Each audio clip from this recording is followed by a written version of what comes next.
Nos complace anunciar los resultados de la votación. El chocolate es mejor que las frutillas, los viajes a Saturno menos relevantes que la profundidad oceánica, el poema ganador del último episodio es El mundo va a acabarse de Tania Ganitsky y por un apabullante 93% nuestro público consideró que los copos de nieve están sobrevalorados. Los ganadores pueden pasar a buscar su voucher para un crucero por el mar Báltico en nuestras oficinas de la ciudad de Buenos Aires. Muchas gracias.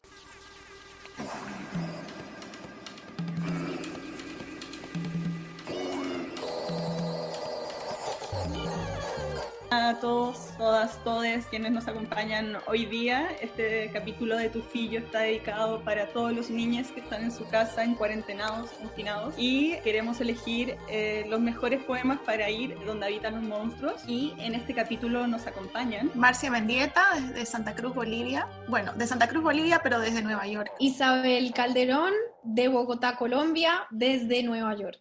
Cintia, desde Santiago, Chile. ¿Qué tal? Yo soy Eric Barenboim, de Buenos Aires, Argentina, pero como tanta otra gente, en la ciudad de Nueva York. Y yo soy Yolanda Reyes y estoy en Bogotá. Quisiera estar en Nueva York, pero estoy en Bogotá. Bueno, y quien les habla es Malu Furche, que también está en Nueva York, pero al igual que Sin, soy de Santiago. Y antes de que empecemos con los poemas, yo les quiero hacer una pregunta, chiques. Bueno, creo que cada uno, o probablemente muchos de nosotros teníamos algún poema favorito cuando éramos niños, o algún cuento que nos gustaba mucho, pero quisiera partir por el otro lado, ya que estamos como en el mundo de los monstruos, y quería preguntarles si tienen algún recuerdo de algún poema o algún libro infantil que ustedes odiasen cuando eran más chicos. Claro que sí, tenemos. De hecho, bueno, spoiler alert, pero de alguna forma lo que yo traje hoy para leer va a rozar ese tema, pero no voy a decir nada más por ahora. Aquí lo gracioso de que aquí esté mi mamá es que ella puede corroborar mi historia, y es que había en Colombia, era muy importante la poesía de un autor que escribía cosas muy cursis, al que, no sé, mucha gente leía, tal vez era que no lo leían y por eso era tan famoso, que se llamaba Jairo Aníbal Niño, que en paz descanse, murió hace tiempo, y yo lo llamaba Jairo Caníbal de niños, o Jairo Almíbar, o las dos cosas. ¿Y no te gustaba porque era demasiado dulzón? Demasiado, es que si estuviera preparada podría leerles un poema de él, lo podría mirar en Google, pero ni siquiera sé si valga la pena. ¡Ey! Me acuerdo de uno, me acuerdo. Decía algo así como, no sé, era una conversación de dos niños en un colegio y uno le decía al otro, no, uno le decía a la otra, ¿podrías tener mis avioncitos de papel durante el recreo? Y entonces la niña contestaba, ¿por qué? Y el niño decía, porque es que tú eres mi cielo. Ese nivel de cursilería, eso era Jairo. ¿Te acuerdas? Sí, me acuerdo. Pero a mí no me parecían todos tan malos. Me parece que lo que era insoportable era la narrativa. ¿Te acuerdas? Zorro, que Sí. obligaban a leer en el colegio. Por lo Obligaba. general es que lo que obligaban a leer en el colegio o aprender de memoria en el colegio. A mí me pasaba durante muchos años el poeta, y además decían así, el poeta de los niños, era Rafael Pombo. Todavía en Colombia hay mucha gente que dice literatura infantil y dicen, y los presidentes y así, dicen, ay, Rafael Pombo, un poeta del siglo XIX. Bueno, tiene algunas cosas interesantes que las tomó del nonsense inglés. Era una gran decepción saber, después de haber leído únicamente a Rafael Pombo en la escuela, el único poeta colombiano, saber que lo que había hecho era traducciones del libro de Mother Goose Rhymes, y que lo que había hecho era traducir, había muy pocas cosas que eran de él. Simón el Bobito era Simple Simon y cosas así. Es como cuando uno se entera de que el niño Dios, bueno, no, y que el ratón Pérez, bueno, no puedo decir porque hay algún niño por aquí. Bueno, en Chile Sin trabaja justamente en una biblioteca, en un colegio, y yo creo que le toca mucho también ver como todos estos planes lectores terribles y esta literatura como para coma diabético que le dan a los niños, generalmente como subestimándolo un poco. Sí, o sea, justo iba a hacer referencia a eso, que a mí me pasaba lo mismo que le pasa a los niños con los que trabajo, que cuando le das un libro por obligación, sobre todo cuando es literatura comercial, cuando es un pedido editorial, cuando hay un tema específico que necesita trabajar, por ejemplo, el bullying. Entonces crean un libro del bullying y eso los niños lo terminan rechazando, y a mí me ha pasado un poco, no me acuerdo de ningún libro que realmente me haya caído tan mal que hasta el día de hoy me haga sentido. Lo tengo muy bloqueado, pero sí me acordaba que leer por obligación era muy frustrante y que las veces que nos hacían ir a la biblioteca a elegir nuestros libros eran los mejores libros, eran los que más disfrutaba, porque en la elección uno se ve mucho más identificado que en la obligación. Que a los niños les pasa lo mismo. Tika, entonces ahora sí damos pasos a sus poemas, que imagino está mucho más cerca de lo que nos gusta. Eric, ¿te parece partir tú el día de hoy? Bien, sí, perfecto. Yo puedo empezar solo para contrarrestar la experiencia que ya han mencionado de la lectura escolarizada. Yo creo que tuve mucha suerte y como un, digamos, niño argentino en la década del 90, a mí me mandaron a leer un momento de la literatura infantil argentina que es súper ácido, burlón y que en general se burla de la autoridad. Así que, digamos, a mí me mandaban a leer, sí, no sé, como entre Graciela Montes, Emma Wolf, Ricardo Mariño, o sea, nada, eso. Así que el plan de lectura a veces funciona, ¿sí? Yo puedo atestiguar, el plan de lectura a veces funciona. Así que traje, de hecho, un poema de Elsa Bornemann, de un libro llamado Del espejo distraído, que definitivamente no es mi libro favorito de Elsa Bornemann, porque yo disfruto mucho sus cuentos, y tiene algunos cuentos de terror que, vamos a decir, me comprometo con lo que voy a decir ahora, Elsa Bornemann es la mejor cuentista argentina de la historia, incluyo a todos los cuentistas argentinos. El caso es que este es un poema, y este poema se llama Romancito de la niña y el fantasma, y tiene una forma parecida a la del romance, que es una forma de poesía tradicional española. Y dice así: ha nacido un fantasmita, y yo seré su madrina. Su mamá, doña Fantasma, casualmente es mi vecina. Lo miro dulce y pequeño en su sábana floreada, con el pelo de puntillas y la cara almidonada. Cuidado, niña, mi niña, me dice el aire asustado. Cuando crezca el fantasmita puede llevarte a su lado. Pues yo no le tengo miedo. Si sabe llorar de veras, con sus lágrimas redondas me voy a hacer 3 pulseras. Jugaremos a la mancha con su sombra y con la mía, y tal vez alguna tarde le enseñaré a que sonría. Cuidado, niña, mi niña, repite el viento espantado. Puede llevarte una noche en su velero alunado. Mejor, así aprendería canciones en fantasmés, su modo de ver la luna y de caminar sin pies. ¿Acaso le enseñaría mi manera de mirar a los pájaros del alba o mi forma de soñar? ¡Cuidado!, me grita y grita la brisa desesperada. Niñas que aman a fantasmas terminan afantasmadas. Y ese es el poema, tiene ahí como un mensaje terrible final. Bueno, ¿por qué lo elegí? Porque yo la quiero mucho, a Elsa Bornemann como autora, y este poema en particular, yo no sé realmente si este podcast es para que lo escuchen niñas o si es para que lo escuchen simplemente adultos demasiado obsesionados. Me encanta este poema, releí el libro porque tenía que encontrar unos poemas, y tiene muchísimos ecos con otro poema que me gusta mucho, que es el Romance de la Luna Luna, de García Lorca. Que en el Romance de la Luna Luna, bueno, está la luna, que es como una representación de la muerte, y el niño le dice que tenga cuidado porque vendrán los gitanos y se la llevarán. Y tiene un final medio triste en que se invierte la situación. Y en este caso, Elsa Bornemann escribe un poema en el que es la niña la que quiere jugar con el fantasma, y este viento, este aire asustado, que quién sabe si que es la madre doña Fantasma, quién habla, le está diciendo que tenga cuidado porque se transformará como en fantasma. Así que hay unos ecos. No sé, me gustó, lo disfruté. Me encantan los poemas sobre fantasmas, son una de mis debilidades. Poemas para niños, me gustan mucho. ¿Y recordás más o menos a qué edad empezó tu fascinación por esta autora? Mirá, sinceramente yo calculo que a los 8 o 9 años que leí Socorro. que es el gran libro de cuentos de terror. Y me morí de miedo porque definitivamente, o sea, porque jamás fui valiente. Creo que es eso. Hay uno de Elsa Bornemann que, bueno, no sé si pronuncié bien el apellido, pero ella es la de un elefante ocupa demasiado espacio. Exactamente, un elefante ocupa mucho espacio, sí. Claro, es que también es eso, tiene un montón de cuentos y en general son muy contestatarios y muy de la revolución trabajadora.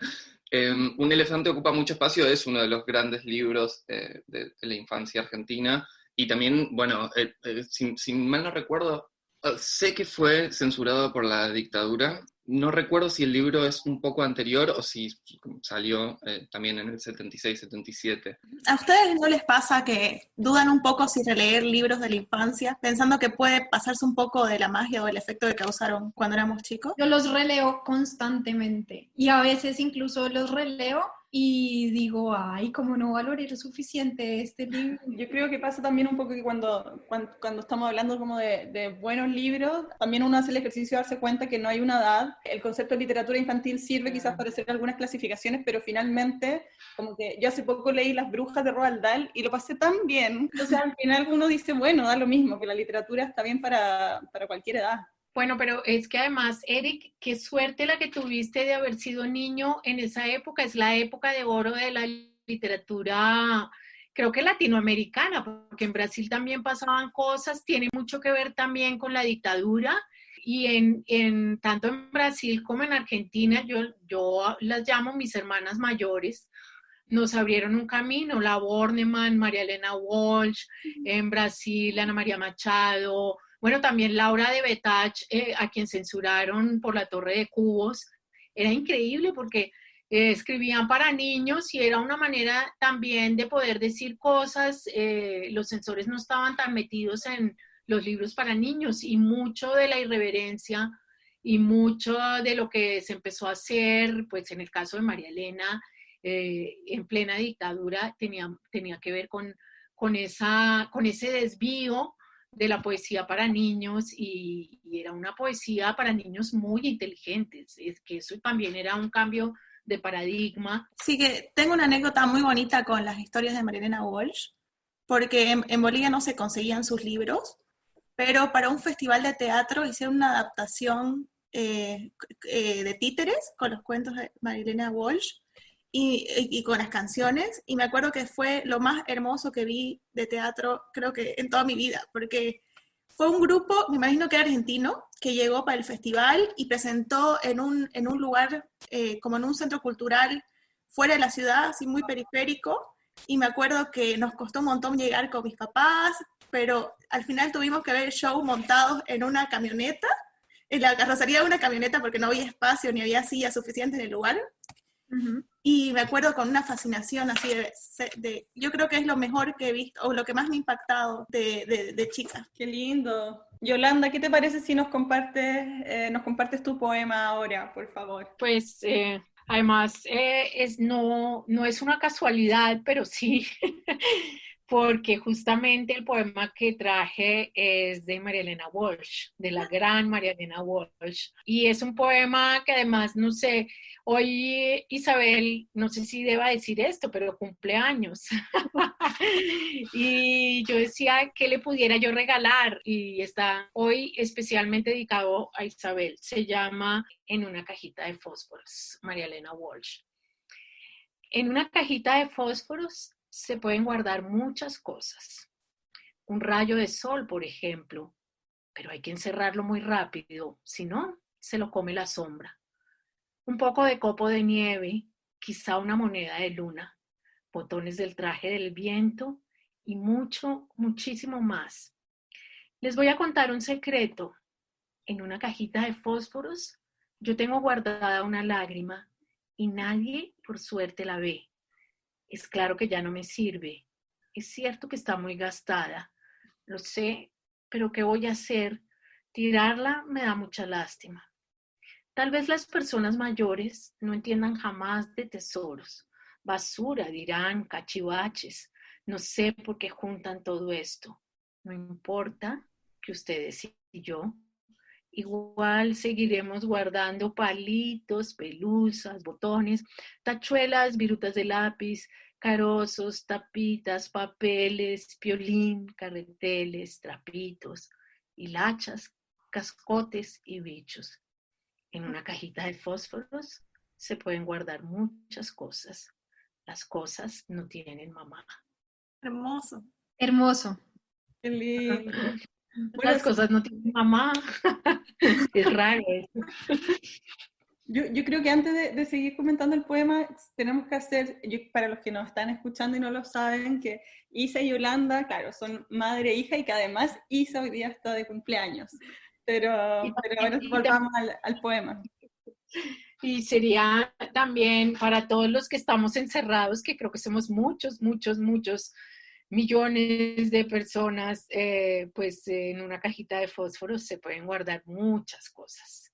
Me encantó. Sí, me encantó, no lo recordaba en absoluto, y curiosamente, esto va a sonar totalmente egocéntrico, pero me recordó un libro, a un libro álbum de un autor contemporáneo llamado Shaun Tan, exactamente. Tiene un libro que se llama Eric. Eric es este personaje chiquito que llega a convivir con una familia y precisamente lo que hace es guardar cositas y o sea, digamos, cachivaches y todas esas cositas que entran en una cajita de fósforos. Y finalmente, cuando termina sus estudios, se despide y les deja a la familia como regalo todas esas cositas que, bueno, parece que no sirven o que no son nada, pero brotan pequeñas plantitas de estas cositas. Así que es muy linda esa, digamos, la relación con lo que parece inútil y es hermoso. Sí, y es completamente la infancia, ¿no? Lo de guardar esas cosas y siempre alguien, como que es la descripción perfecta de un niño que acumula unas cosas que para nadie tienen significado y que son pequeñitas y insignificantes y tienen un valor tan enorme. Sí, yo de todas formas me quedé pensando en lo de, en el final, ¿no? Que se pueden guardar muchas cosas porque las cosas no tienen mamá. De todas formas, es un poema que deja cosas sueltas, cabos sueltos, como qué quiere decir, ¿no? Porque igual hay algo ahí muy fuerte que está diciendo también. No sé, me parece que tiene muchísimos niveles de lectura. Sí, además que cuando uno es chico, como la figura de la mamá, la relación es súper estrecha también y esta idea de pertenencia también que uno se siente un poco de su mamá finalmente cuando uno es más niño, no sé, por lo menos bueno, todavía me pasa, ¿no? Pero como que hay algo. Voy a poner mi micrófono en silencio porque no sé si se escucha, pero a esta hora yo vivo al lado de un hospital. Acá igual van a aplaudir a los funcionarios de la salud, entonces para que no se metan los cacerolazos. Sí, aquí también ya está pasando, lo hacen todos los días. Entonces, ¿les parece si le damos el micrófono a Cinti? Acá estoy, ya.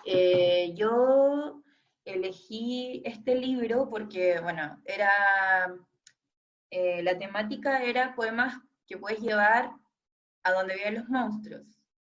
Entonces, pensando en eso, elegí a T.S. Eliot, que creo que tiene una narrativa, o sea, bueno, este libro está ilustrado por Gorey y tiene una similitud visual a Maurice Sendak, y son de esta ola de escritores que contempla a los niños como no los niños indefensos, que son ternura e ingenuidad, sino que son niños mucho más naturales, que tienen sentimientos macabros muchas veces, que como no tienen inserta el discurso moral de los adultos, como tienen pensamientos bastante ligados a la bestialidad, a una infancia mucho más ruda.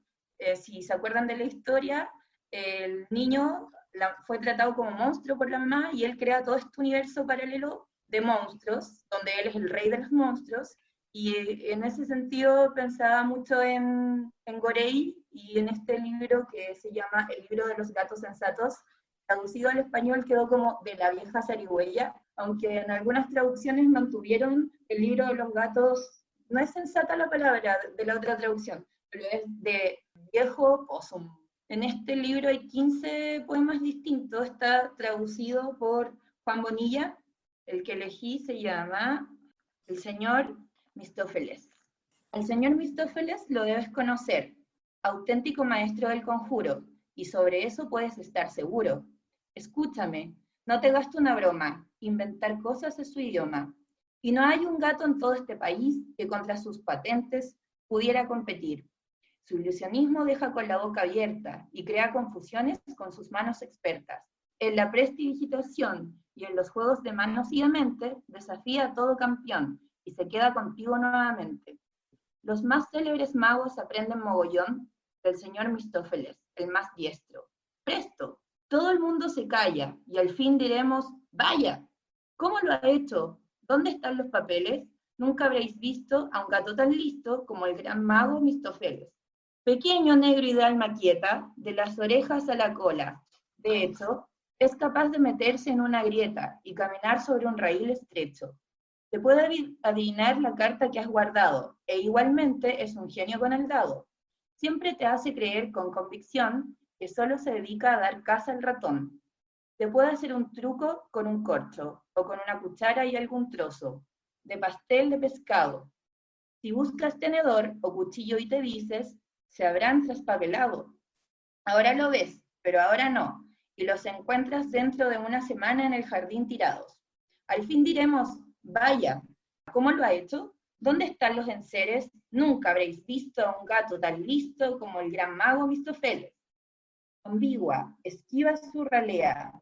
Pensarás que es tan tímido que se diría ciego, pero se oye su voz en la azotea, cuando él está tendido junto al fuego, y a veces se le oye en la chimenea. Él ya se encontraba en el tejado. Al menos todos oyen que alguien ha ronroneado. Ahí tendréis clara demostración de su magno poder de convicción. Una vez la familia en el jardín, durante horas lo buscó y el muy pillín estaba dormitado en el salón, y no hace mucho hasta 7 cachorros sacó de los abismos de su gorro. Y al fin dijimos, vaya, ¿cómo lo ha hecho? ¿De dónde salieron esos seres? Nunca habréis visto a un gato tan listo como el gran mago Mistófeles. Bueno, esto lo elegí porque T.S. Eliot es un gran escritor, tiene libros como Tierra Baldía, que se contrastan totalmente a esta colección de poemas infantiles, y T.S. Eliot se creó el seudónimo de el Old Possum para hacer estos poemas para niños, que eran, tengo entendido que sus sobrinos, algo así, con un lazo familiar. Y es como, me llama mucho la atención que el humor y la diferencia que marca este libro con lo que es él como escritor esté bajo un seudónimo, que él haya querido crear como otra faceta suya, haya decidido hacer la vieja zarigüeya para poder llegar a niños. Sí, y es difícil además ese libro en particular porque claro, como que no es fácil de traducir como tú también mencionabas, y sí, porque tiene como una estructura métrica y las rimas, Sí, y como o sea, de hecho se nota todo el rato que parte o sea, la métrica está súper partida. Y claro, y además como también lo que decía a propósito de las ilustraciones de esa particular edición de donde está Edward Gorey, que claro, pues es súper darky, y por ejemplo tiene este libro Los Pequeños Macabros, este abecedario de los niños que va narrando letra por letra cómo fueron muriendo. O sea, creo que colinda muy bien con el imaginario monstruoso. Y sí, a mí me parece que hacen un buen maridaje, porque los poemas son mucho más juguetones que darky. Estoy usando tu palabra, vecina. Pero claro, los poemas son mucho más juguetones, y esta cosa con la métrica un poco la rompe o la enriquece la ilustración tan goriana, como tan macabra, que igual, bueno, tiene esos trazos de tinta, igual me parecen muy bellos. Entonces, creo que es un libro que es exitoso por yo lo llamo maridaje, pero por estos dos genialidades que se juntan, y sí me parece súper difícil la traducción. Sí, muy difícil. Como De lectora, hecho, yo pensé hacerle algunos ajustes, pero sobre todo como con el español que no usamos, como el vosotros, pero igual lo dejé así. sí, igual es un trabajo gigante traducir este tipo de poemas. Sí. Yo tengo una opinión mínima sobre gatos, y es que creo que de los animales domésticos el gato es el más monstruoso, porque parece que está pensando en otra cosa. Tiene una vida interior ajena a la que no podemos acceder, y son siempre monstruos. Estaba pensando ahora que dice Eric en un libro hermosísimo que no es para niños, de Darío Jaramillo. Bueno, es para cualquier edad, como T.S. Eliot también en el libro de los gatos, que se llama Gatos, y habla de eso, de esta cosa enigmática, inacible. Bueno, Baudelaire, todo el mundo tiene poemas de gatos. Y también estaba pensando que la traducción no me parece muy afortunada, porque si hay algo en ese libro de T.S. Eliot es ese ritmo creciente, ese naming of cats, it's a difficult matter, y como que suena, como que va creciendo, y aquí uno no siente que ahí también habría que sacrificar o la sonoridad, el ritmo que es tan peculiar en ese libro, pero que también tiene tanta densidad en significados, que siento que se pierden un poco. Bueno, y no hay tanta poesía sobre perros. ¿No quieres leer lo que tú trajiste entonces, Bessie? Te estás haciendo el pase para el gol tú mismo. No, se me había olvidado qué poema iba a leer yo. Solamente pensé en lo que dijo Eric sobre lo enigmáticos que son los gatos y pensaba en lo poco enigmáticos que son los perros. Voy a leer un fragmento de este libro que se llama Quiere a ese perro. Esto es de una autora contemporánea y norteamericana, estadounidense, y también es una traducción. Yo estoy con la traducción de Fondo de Cultura Económica. Lo importante es que este libro me fascina, no lo puedo leer completo, es una lástima, pero estuve pensando mucho tiempo sobre si leer los fragmentos que más me gustan y decidí que no, que en lugar de eso voy a leer el comienzo, porque es lo que permite darse una idea un poco de qué va esto. Es un libro que es un poema y es una historia contada a través de cartas, correspondencias, notas. Creo que olvidé decir el nombre de la autora, Sharon Creech. Esto es Quiere a este perro, de Sharon Creech, ¿vale? Salón 105, señorita Stretcheberry. 13 de septiembre. No quiero. ¿Por qué los niños no escriben poesía? Las niñas sí. 21 de septiembre. Traté. No puedo. Mi cerebro está vacío. 27 de septiembre. No entiendo el poema sobre la carretilla roja y los pollos blancos y por qué tanta cosa depende de ellos. Si eso es un poema, el de la carretilla roja y los pollos blancos, entonces cualquier frase puede ser un poema. Solo tienes que escribir líneas cortas. 4 de octubre. ¿Promete no leerlo en voz alta? ¿Promete no escribirlo en el pizarrón? Está bien, aquí está, pero no me gusta. Hay tanto que depende de un coche azul salpicado de lodo corriendo por la calle. 10 de octubre. ¿Cómo que por qué hay tanto que depende de un coche azul? Usted no dijo antes que tuviera que decir por qué. El señor de la carretilla no dijo por qué. 17 de octubre. ¿De qué se trataba el poema del bosque nevado que leyó hoy? ¿Por qué la persona no sigue si tiene que recorrer tantos kilómetros antes de irse a dormir?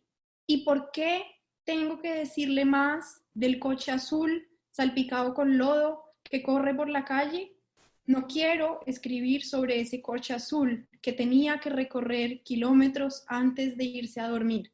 Tantos kilómetros que recorrer con tanta prisa. 24 de octubre. Siento decir que en realidad no entendí el poema del tigre que se enciende en luz, pero al menos sonaba bien cuando lo oí. Aquí está el coche azul con sonidos de tigre. Coche azul, coche azul que te enciendes en luz en la oscuridad de la noche. ¿Quién te vería pasar corriendo como un cometa en el cielo? Yo te vería en la noche, coche azul que te enciendes en luz. Yo te vería pasar corriendo como un cometa en el cielo. Algunos de los sonidos del tigre siguen en mis oídos como tambores que tumban. 31 de octubre. Sí, puede poner los 2 poemas del coche azul en el pizarrón, pero solo si no pone mi nombre junto a ellos. 6 de noviembre. Se ven bien, escritos a máquina así, en papel azul sobre un pizarrón amarillo. Pero de todos modos, no le diga a nadie quién los escribió, ¿sí? ¿Y qué significa anónimo? ¿Es algo bueno? Y después el libro continúa. Lo elegí, no sé si ya se alcanzan a dar una idea de qué va esto, pero empieza a contar la historia. Estas son notas de un niño que está en su clase de literatura y va discutiendo con lo que la profesora le pide, ¿no? Que le pide que escriba un poema, y me encanta la evolución en este libro porque el niño empieza diciendo, no quiero escribir un poema, que es lo que habríamos dicho muchos cuando niños, pero los poemas que la profesora le va enviando, y esto me hace pensar en lo que decíamos al comienzo sobre los poemas que odiamos o los que queremos, de alguna forma él va encontrando una voz y termina contando cosas sobre su vida que van a aparecer después. Nada, es un libro que me fascina y no creo que sea tan fácil dar cuenta de él sin leerlo completo, pero ahí empieza. Y creo que es otra forma de pensar en poemas para niños, como de invitar. Es mi libro favorito, sin dudas. Sin dudas, mi libro favorito, sin dudas. Aprendí tanto con ese libro, es tan conmovedor ese libro. Yo en el año 2012 trabajé en la Feria del Libro Infantil en Buenos Aires y mi trabajo era leer todos los libros que vendía, y una vez que uno lee la mayor parte de los libros que vende, empieza a leer los libros que hay en los otros stands. Y me largué a llorar en medio del trabajo, leyendo ese libro. Hay un momento que es profundamente conmovedor, porque cuenta su relación con su perro, y es hermoso, recomendable. Gracias por traer este libro. Yo hice un gran esfuerzo por no llorar. Esta mañana lo releí todo completo y claro, no sabía hasta qué punto contarles de qué se trata la historia, pero ya que Eric lo dijo, creo que nos permite también entender mucho más el poema, cómo se llama, Quiere a ese perro. El niño va a empezar a escribir sobre un perro que tuvo y es muy hermoso cómo termina conmoviéndote. Puedes ser niño, adulto, no importa, y es un poco sobre la literatura, el poder nombrar las cosas. Es un homenaje, ese libro, a lo que puede hacer la poesía en la vida. Y es un duelo, y sí, es uno de los libros más conmovedores y más bellos, muy contemporáneo además, porque además hay caligramas, hay una cantidad de ejercicios, y es como todo un trabajo, digamos, de una profesora. Amaría yo ser esa profesora o haber estado en esa aula con esa profesora. Al final llevan a un gran poeta, y además también hay una conversación con los poemas que inspiran el libro. Parece que ella hace talleres de poesía con niños. Es de una belleza, de una sencillez. Además, aquí hay un registro de un niño de verdad, uno lo siente todo el tiempo, uno llora con el libro, y el libro es lo que casi nunca los niños pueden decir. Y como ese niño también hace una búsqueda, un transcurso para poder encontrar esa voz. No está la voz al principio, como es el proceso de creación. Es de una belleza. Es un libro muy flaquito, así de flaquito, pero es todo un tratado sobre la poesía, sobre las voces, sobre la conversación entre los libros y la vida. Bueno, es muy impresionante, sí. Ahora muero por leer el libro. Bueno, Mercia, te toca. Bueno, yo le había contado a Malu que iba a hacer una pequeña trampa. Voy a hacer mi participación va a ser una coparticipación. Y la persona que va a leer mi poema es mi sobrina, que se llama María José, y me mandó el audio para que lo pongamos en el podcast. Hola, soy María José Castedo, tengo 11 años y vivo en Santa Cruz, Bolivia, y les voy a leer un poema de Óscar Alfaro, Trompo. Lanzado por un cintillo, cayó del cielo serrano, el iris como un ovillo para bailar en mi mano. Y el trompo suelta collares de notas y de rumores. Las notas se hacen colores y los colores cantares. Es un clarísimo prisma y un remolino que ronda, como una canción redonda que gira sobre sí misma. Y por un solo segundo, yo soy un dios soberano que hace bailar en su mano el trompo inmenso del mundo. Qué lindo. Ese es el poema, María José, y me llena de emoción porque es uno de mis poemas preferidos de niña. Es de un poeta tarijeño de Tarija, que es una ciudad del sur de Bolivia, que se llama Óscar Alfaro. Óscar Alfaro era uno de los, bueno, le decían el poeta de los niños, y dedicó toda su literatura a la literatura infantil y a la poesía, exactamente. Y tiene un libro bellísimo también tiene un nombre muy lindo que se llama Alfabeto de Estrellas, y este poema sí está en otro, lo saqué de los 100 mejores poemas de Óscar Alfaro, que es una recopilación. Entonces eso, me encanta, y sobre todo me encanta ese último momento de extrema satisfacción y alegría de tener el trompo en tu mano y lograr que gire y sentir que gira el mundo y que vos lo estás logrando. Entonces, bueno, por eso pensé en traerlo. Encuentro muy, muy bonita la coparticipación, porque me pasó que cuando escuchaba a tu sobrina leer el poema, sentí aire libre, era como si hubiera habido un horizonte abierto, no sentí nada del encierro que estamos viviendo los últimos días, y muy fresco de escuchar. Sí, totalmente, y sentirnos cerca, aunque esté en otro lado tan lejos, ¿no? Bueno, además, felicitaciones a tu sobrina, porque lo lee muy bien. Me encantó su voz.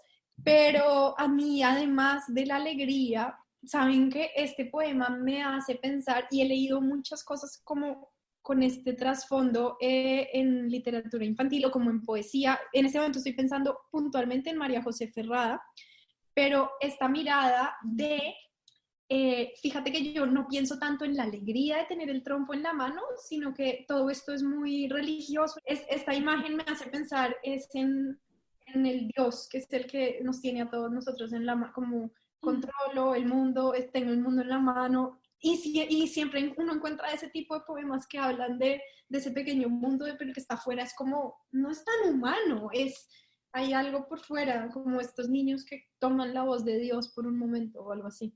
Sí, en ese sentido yo pienso, por ejemplo, en uno de mis poemas favoritos de niña, que me leía mi mamá siempre, que era Margarita, de Rubén Darío. Lo releí a propósito del podcast. Tenía también, volvía a esta como idea de Dios y el niño Jesús, que hay algo ahí quizás. Pero sí te entiendo con lo de Margarita, porque también tiene que ver con las cosas que tienes en la mano, la estrella. Claro, lo que quieres como agarrar. Algo, sí. Me hizo recuerdo a un libro que también me gustaba, que tiene todo el imaginario religioso, que se llamaba La pluma de Miguel, y era sobre los arcángeles que bajaban a los Andes. Este libro era de Isabel Mesa Inchausti, que es una escritora de literatura infantil súper importante en Bolivia.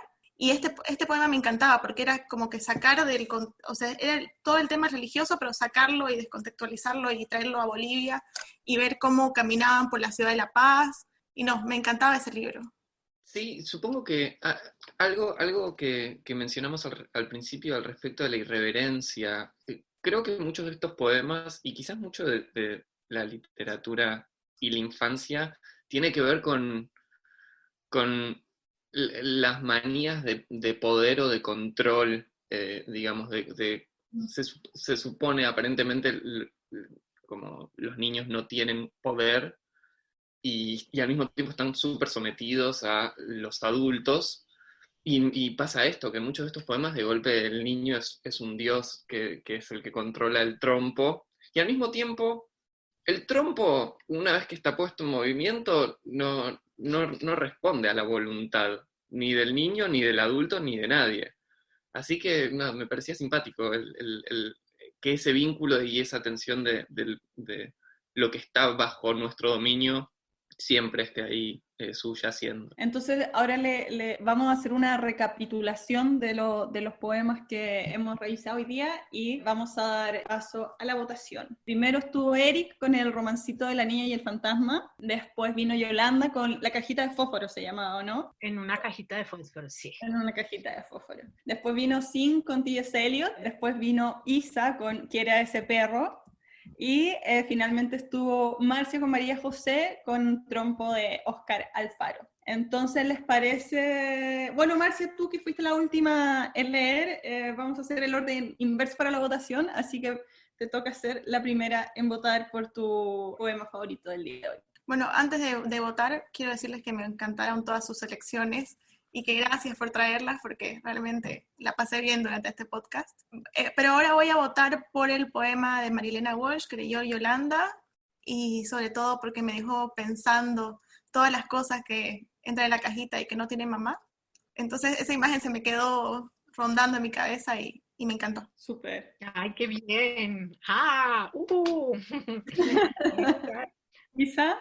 Marcia me robó las palabras. Yo también iba a votar por el poema María Elena Walsh. Bien, tenemos dos votos para María Elena Walsh. Te toca ahora Sin. Yo también había elegido a María Elena Walsh, sobre todo porque siento que lo de la cajita, al ser tan pequeño y algo que estamos todos en este momento sintiéndonos en una cajita, como que es tan liberadora, al mismo tiempo la idea de que una cajita tenga espacio para tanto. Yolanda. Bueno, pues yo, no es porque sea Isabel, pero es que amo el libro de Quiere a ese perro. Entonces, voto por Quiere a ese perro y deseo fervientemente que lo lean todos.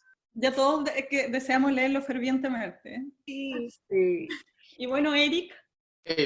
Yo, bueno, también celebro la variedad en las selecciones de poemas y voy a votar por Quiere a ese perro porque siempre que sea una opción votarlo, lo voy a votar, porque realmente lo amo. Así que sí, léanlo, consíganlo.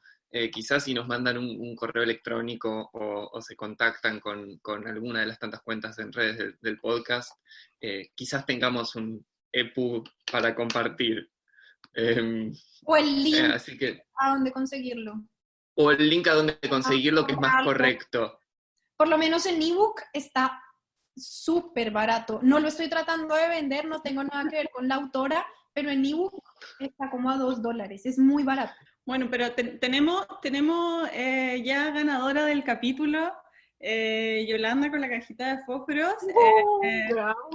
Muy bacán. Yo no voto, pero yo igual quiero, como estoy conduciendo y tengo cierta autoridad, quiero hacer una mención honrosa a El romancito de la niña y el fantasma, porque a mí me encantó. Y todo lo que sea terror e infancia, bueno, también ahí está gore y todo lo que hablamos de T.S. Eliot, pero el romancito de la niña y el fantasma estuvo así, pero entretenidísimo. ¿Puedo decir algo? Sí. Yo siento que le apuntamos a todo tipo de niños, a todo tipo de lectores infantiles o de lectores interesados en la infancia. Entonces en este episodio hay algo para reírse, pero hay algo para pensar, pero hay algo para llorar, pero hay algo para rimar. Como que le dimos por muchos lados, está muy variado. Quería decir que los monstruos tampoco tienen mamá, no sé si se han puesto a pensar en eso. Y pensé en eso por María Elena Walsh y esa eterna tensión que hay en la infancia, y yo creo que el resto de la vida, que es eso de discutir con la mamá y buscar a la mamá en los poemas y en la voz también. Entonces me parece muy bonito y agradezco mucho que haya ganado ese poema y que creo que todos podemos tener una cajita de fósforos en estos días para guardar un montón de cosas que después sacaremos nuestras cajitas de fósforos y saldrán a la luz alguna vez. Creo que esa reflexión está muy, muy bonita para terminar este episodio. Creo que con nuestras cajitas llenas nos vamos a quedar después de estos poemas.